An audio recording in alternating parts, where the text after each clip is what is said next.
자, 안녕하십니까 여러분. 네, 안녕하세요. 저희가 대광 로제비앙 4차를 하다 보니까 네, 조금 짚어야 될 것들이 있어서 오늘 준비를 좀 했습니다.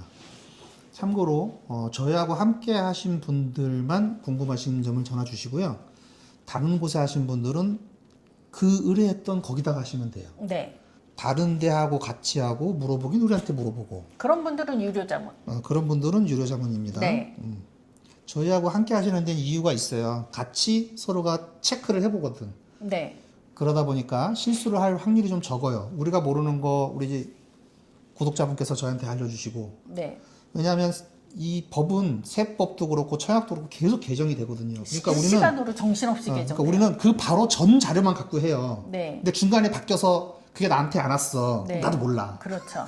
그렇기 때문에 우리 구독자님의 크로스 체크가 굉장히 중요합니다. 네, 구독자님이 저희를 발전시켜 주시고 우리도 구독자님 발전시켜 주고. 네. 그래서 우리하고 같이 가시는 분들, 우리하고 함께 하시는 분들은 저한테 전화를 주시고 의문이 있으면 얘기를 해주시면 저희도 네. 같이 한번 알아보겠습니다. 네, 자, 중요한 게 하나 있는데 분양권 비과세가 우리 21년 이전에는 기준이 없었어요. 네. 그러니까 분양권이 뭐 1세대 1주택 일시적 비과세 일적에 아무런 영향을 끼치지 못했어. 그냥 네. 잔금해서 주택으로 취득하면 그때부터였어. 네. 근데 이게 바뀌었습니다. 자, 요게 이제 저희 공인중개사 협회로부터 저희가 받은 건데요. 보시면 다음의 경우 1세대 1주택으로 보아 비과세 여부를 판단한다고 돼 있죠. 네. 요게 이렇게 들어갔어요. 요게 지금. 네. 주택 추가로. 분양권을 취득하고 예전에는 주택 분양권이 이게 없었기 때문에 네. 1년이라는 시간이 지난 후라는 이런 적용을 받지 않았던 거예요. 근데 주택 분양권을 취득하고라고 이렇게 들어갔죠. 그러니까 이렇게 되니까 1세대 1주택 할 적에 종전주택을 취득한 날로부터 1년 이상 지난 후 분양권도 이제 적용을 받게 된다는 거지. 네. 요게 21년 1월 1일부터 22년 1월 14일까지 깜짝같이 들어갔어요. 적용이 다르고 22년 2월 15일부터 적용이 또 달라요. 네, 맞아요. 그러나 같은 것들이 훨씬 더 많아요. 그래서 네. 한번 지켜보도록 하겠습니다. 자, 지금 로제비앙 그랜드 센텀을 갈아타기 하신 분들 이걸 굉장히 중요하게 보셔야 되는 게 잘못하면 비과세가 날라가요. 네. 그래서 내가 옥정의 대방 혹은 회천의 대방, 뭐 옥정의 중흥 뭐 이런 걸 받았는데 로제비앙을 받아서 내가 갈아타려고 그랬어. 근데 이걸 모르면 비과세가 날라갑니다. 네. 되게 많이 오른 애들이잖아, 걔네들이. 네네. 그 세금이 어마어마해요, 그거는. 근데 또 반면에 안 오른 것도 갖고 계시는 분들이 계시죠. 그런 분들은 그냥 갈아타게 하셔도 그런 될것 분들은 같아요. 그냥 신경 쓰지 마세요. 네. 그냥 갈아타시면 돼. 내가 지금 산 주택이 굉장히 많이 올라서 이거 꼭 비과세 받아야 된다. 이런 분들은 정말 지금부터 눈 크게 뜨고 보셔야 됩니다. 네. 잘 모르시면 저희하고 함께 하신 분들은 전화를 주시고 네. 다른 부동산하고 의뢰하신 분들은 유료 자문을 해주시고 이렇게 네. 하시면 돼요. 자, 보겠습니다. 무슨 소리냐면 여기부터 확대해서 한번 볼게요. 종전주택을 취득한 날로부터 새롭게 분양권을 취득한 날이 이제는 1년 이상이 돼야 되는 거예요. 옛날에는 1년 이상이 아니어도 됐어요. 근데 네. 지금은 무조건 1년 이상이 돼야 됩니다. 이랬을 적에 기존 주택에 대해서 비과세를 예를 해주겠다는 거예요. 네. 요게 조건이 된 거예요, 이제. 네. 예전엔 조건이 아니었어요.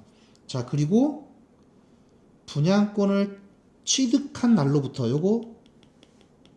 취득한 날로부터 3년 이내에 팔면 비과세예요. 네. 얘를 팔으라는 얘기가 아니야. 네. 종전주택, 얘를 팔으라는 얘기예요. 분양권은 비과세가 없어요. 네. 이렇게 됐을 때 비과세인데, 자, 문제가 있죠. 네. 이 3년이면 공사 중이야, 지금. 그쵸. 그렇단 말이야. 우리 지금 로제비앙 4차도 26년 11월이 입주해요. 네. 요 동안 공사 중이잖아. 네. 그렇죠? 그러니까 요 기간 안에 팔면 그냥 조건 없이 비과세. 네. 자, 그런데 우리가 주택이 없으니까 들어갈 주택이 없잖아. 갈아타기 오기라며. 일시적 2주택이라며. 잔금을 하고 이제 아파트가 돼서 취득을 하고 들어갔어. 요 때는 잔금하고 취득한 다음에 3년 안에 비과세예요. 3년이 지나면 안 돼요. 자, 그런데 조건이 있어요. 두 가지 조건을 충족시켜야 돼요. 언제? 3년 분양권을 취득하고 3년 이상이 된 경우.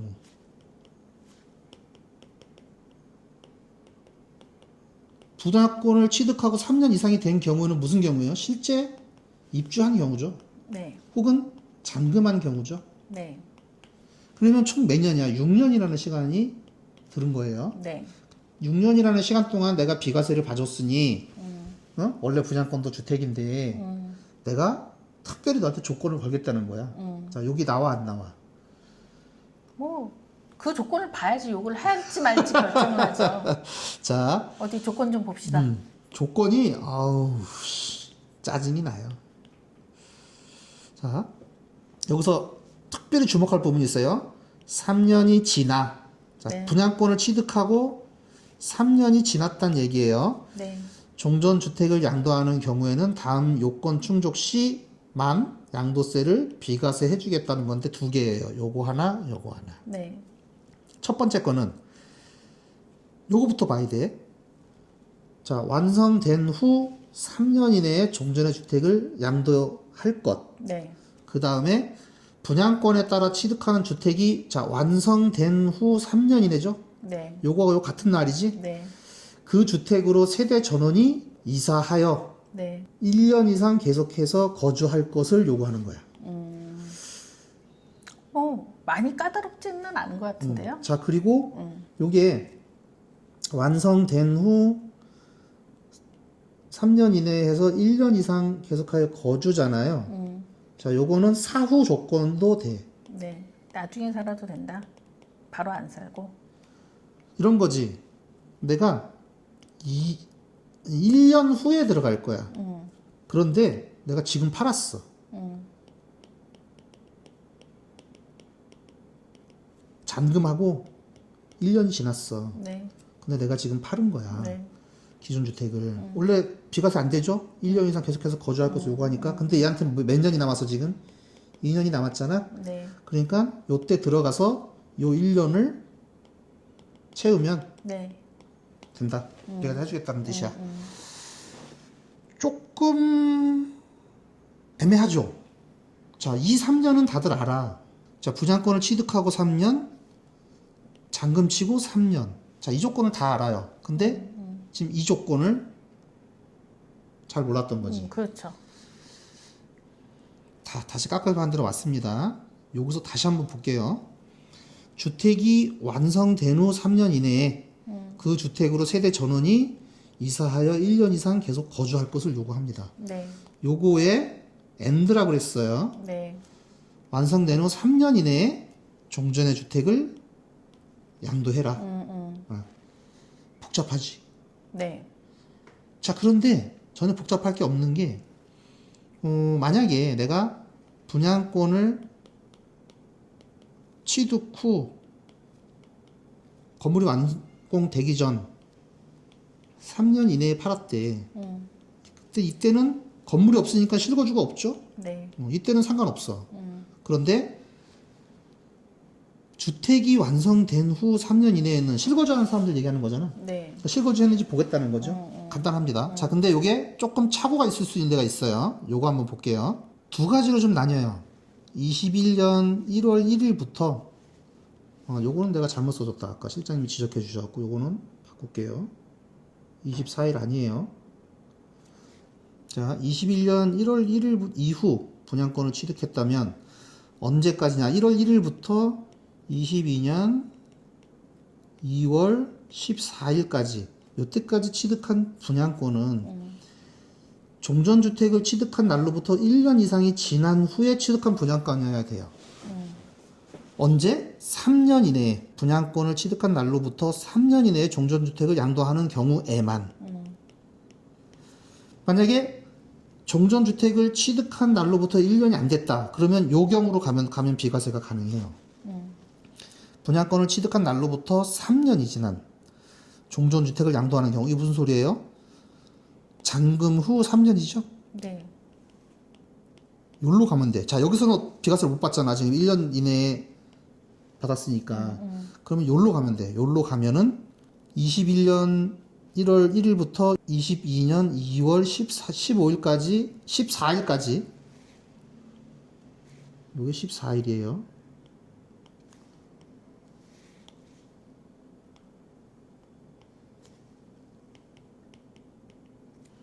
14일 분양권을 취득했다면 종전주택 취득 후 분양권 취득까지 기간 요건이 없어. 요 경우에만. 그런데 22년 2월 15일 이후 분양권을 취득했다면 요거는 무조건 1년 이상 만족시켜야 되고, 아까 요 두 가지 사후 요건, 거주, 그 다음에 3년 이내 네. 종전주택을 양도해야 됩니다. 자, 요게 조금 놓치기 쉬운 거였는데 저희들이 구독자님께서도 지적을 해주시고 저희들도 다시 세무사한테 알아보고 이렇게 3번을 크로스 체크를 한번 해봤어요. 네. 그리고 높아심의 말씀을 드리는데 옥정 대방 3차하고 회천 대광 1차 얘네들이 지금 20년 8월 21일인데 자녀분이 있었어요. 네. 자녀분이 만약에 21년까지 갔다. 그럼 이분들은 적용을 받는 거예요, 여기. 여기 적용을 받는 거예요. 그렇죠? 그러니까 네. 뭐 해야 돼? 1년 실거주 해야 돼. 갈아타려면. 네. 요거 꼭 지키셔야 되고. 자, 그리고 무주택자만 가능했던 공공분양 중 일부. 요거 회천. 그 다음에 옥정. 요거 추가 모집분이 있었죠? 네. 자, 그 다음에 저희 옥정 림파밀리는 어떤 분이 계세요? 분양권 정매. 전매하신 분 계시죠? 네. 이 중에 1주택을 가지고 계셨던 분들. 네. 자, 요 분들은 요거 지키셔야 돼요. 네. 실거주 1년 해야 됩니다. 네. 아, 그렇지 않으면 안 돼요. 그 다음에 3년. 요거 두 개 다 지키셔야 돼요. 분양권 사신 분들 잘 들었죠? 궁금하시면은 저한테 전화 주세요. 그렇죠. 이분한테 사신 분만. 예, 저한테 딴 데 사신 가서 사신 분은 그 부동산에 물어보시고. 네. 자, 그 다음에 얘네들은 그냥 적용이야. 네. 특히 이번에 양주역세권 푸르주하고 풍경채하고 대광 2, 3, 4차 이거 한신 한라 요거는 무조건 적용이에요. 왜냐하면 얘네들은 23년 이후 분양한 거거든요. 그러니까 요거는 엔드로 만족을 시켜야 되는데 뭘 만족시키냐 3년 그리고 1년 이상 전세대원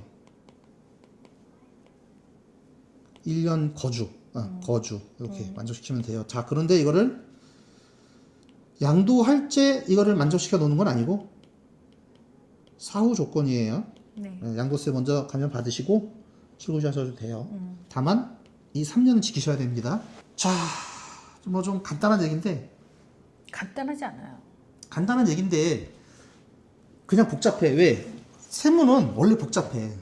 이렇게 복잡하게 하는지 모르겠어. 세금을 그냥 걷는 것도 노력이 들어가는 건데. 걸레를 만들었어. 걸레를. 간단하게 받으면 되는 걸. 왜 분양권을 주택을 만들라고 이게 걸레를 이게 뭐야 이게. 아주 실시간으로 걸레를 만들었어. 그러니까요. 자, 그래서 저희하고 하신 분들은 저한테 전화를 주시면 되고 또 지금 로제비안 그현대센터 하려고 하시는 분들 무턱대고 하지 마 좀. 전화를 먼저 주세요. 네. 내가 갈아타는 사람인데 나 좀 봐줘. 이렇게. 그러면 다 봐드릴 거예요. 그리고 가서 하시면 돼요. 지금 전화 하기 전에 미리 체크하고 가셔. 지금 왜 우리가 이런 얘기를 하냐면은 지금 전화 오시는 분들이 무주택자가 전화 오시는 게 아니라 그렇지. 다 유주택자분이 전화가 오기 때문에 하는 얘기예요. 그래서 지금 전화 오시는 분들은 전부 다 갈아타시는 분들이고 뭐 어떤 상황이 많이 복잡한 분들이 되게 많아요. 그리고 다주택자나 DS라 이런 것 때문에 이제 이거를 아들내미 보고 하라고 그러거나 뭐 이런 분들이 계시단 말이에요. 이런 경우에도 취득세 이런 것도 관계가 한번 따져봐야 돼요. 저희들이 다 따져 드릴 테니까 그렇게 하면 손해보는 일이 거의 없어요. 무턱대고 하면 취득세부터 시작해갖고 좀 골치 아파져요. 그리고 또 무주택자분들은 주택이 없으니까 대출에 대해서 잘 모르니까 또 대출도 많이 바뀌었거든요. 그래서 그런 것까지도 저희가 다 하나씩 찝어서 해드리는 거니까 그냥 무턱대고 해드리는 게 아니에요. 그래서 저희들이 실장님한테 전화를 드리라고 하는 이유는 일단은 일시적 2주택 비과세 요 특례 그 다음에 만약에 아들 보고 그걸 하라고 그랬으면 그 아들이 30세 미만인 경우에는 또 취득세가 또 달라져요. 취득세는 주민등록을 따라가요. 얘가 세대 분리가 돼 있다 그래도 30세 미만 자식들은 또 그걸 따라가요. 양도세하고 또 거꾸로야 또. 그렇기 때문에 하나하나 다 보고 DSR 그 다음에 대출 요거까지 저희들이 다 보고서 이게 됐을 적에 저희가 보내드리는 거예요. 이거 되기도 전에 무조건 가서 계약부터 해갖고 우리한테 오면은 어떻게 할 수 있는 방법이 없고. 그냥 계약금 날려. 그렇죠. 또 저희도 저희하고 함께 하신 분들이니까 당연히 저희들이 도와주려는 거지. 다른 데 가서 다 하시고 물어보긴 우리한테 물어보고 다시 또 그 부동산한테 가서 또 의뢰는 맡기고 그런 분들은 우리가 뭐 동사무소는 아니잖아요. 그분들은 그냥 유료자문. 그렇죠. 그분들은 유료 자문을 하시거나 아니면 그냥 깔끔하게 우리한테 다 맡겨서 이걸 다 한번 해석을 해보시거나 네, 이렇게 네. 하시면 됩니다. 다시 말씀드리지만 다른 데 가서 하셨으면 그분한테 물어보셔야 지 그게 정상이에요. 네, 우리한테 하실 분들만 우리한테 의뢰를 해주시면 되고 네, 우리한테 하신 분들만 저희한테 전화를 주시면 됩니다. 네, 또 우리하고 관계를 맺고 싶다 그러면 저희한테 전월세 매물이라든가 매도 매물을 내놓으시면 돼요. 네, 그렇게 해주시면 됩니다. 자, 그래서 오늘 여기까지 하고 다음 시간에 다시 뵙도록 하겠습니다. 네.